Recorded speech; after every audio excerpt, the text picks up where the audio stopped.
Ang tanong ni Salunti at ang tanong ni Alvin ay halos iisa lamang at magkaugnay.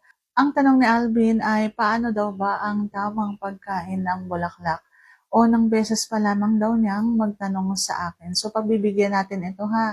Kasi alam ko marami na akong beses na nasabi sa inyo kung paano ang tamang pagkain. Baka hindi niya pa napapanood kaya niya na itanong ito. So sasagutin natin yan. At yung paulit-ulit na tinatanong ni Salunti na paano daw ang tamang pagkain ng pasas. Salunti, kaya hindi ko ito nasasagot kasi alam ko nakapag-vlog na din ako ng katulad sa tanong mo. Kaya yung mga ganitong tanong ay minsan hindi ko na talaga sinasagot.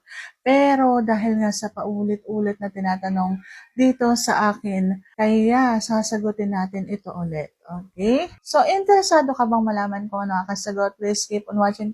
Pero bago yan, kung bago ka pa lang sa akin channel, please consider to like this video and subscribe my channel.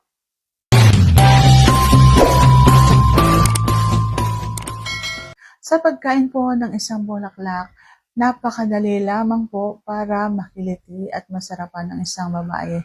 Papalambutin mo lang po ang iyong dila, wag yung matigas na dila na papatulisin mo pa para kilitiin yung kanyang pasas. Wag pong ganun kasi makikiliti siya, oo. Manginginig yung tuhod niya, oo. Pero hindi po dadating doon sa sukdulan na malalabasan siya. Kasi nakikiliti ay iba sa nasasarapan. Masarap po talaga ang isang dila kapag kinakain ang bulaklak kapag halimbawang malambot yan, nakalapad yan. Yung parang humihimod ka lang ng sorbetes. Ganon po. So, hindi kailangan matigas yung dila mo. Dapat mainit, malambot, at hinihimod mula baba, pataas, o kaya mula taas, pababa.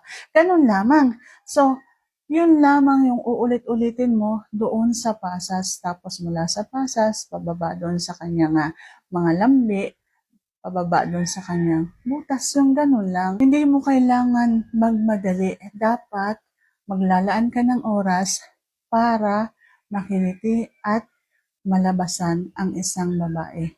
At susupsupin mo yung kanyang pasas. Yung supsup na hindi mo gagamitan ng ngipin, dapat madiin pero magaan. Okay? So, ganun lamang ang pagkain. Kaya, sana nasagot ko ang inyong tanong. And if you like this video, please consider to like this video and subscribe my channel. Thank you for watching. See you on my next vlog.